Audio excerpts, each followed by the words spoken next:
Ah, on va couler le béton. Napoléon n'a pas fini d'entendre parler de sa place. Du haut de son cheval, il voit depuis quelques semaines des visiteurs inquiets du sort qui lui sera réservé. Ce que vous voyez de chaque côté, ce sont le dessin, pas encore définitif, mais qui commence à prendre forme des futurs bassins.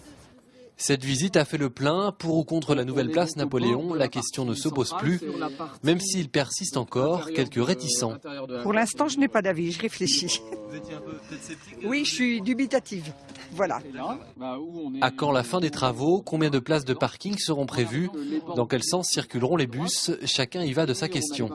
Quand il n'y a pas de bus, parce qu'il y a les voitures forcément là, je me mets quand même sur le couloir des bus. J'ai le droit? Le chef de projet du réaménagement du Pentagone est là pour y répondre, une façon concrète de rassurer les inquiets et de barrer la route aux fausses rumeurs.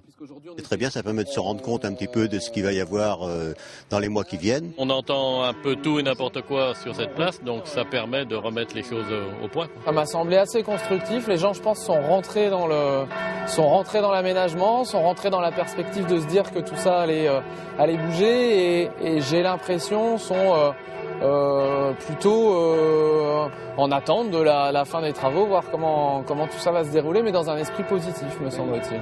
Opération réussie, tout le monde repartira un peu plus informé. Prochaine visite le 2 mars. Dépêchez-vous de vous inscrire car vous ne serez certainement pas les seuls. De noter dans ces changements à la fois de la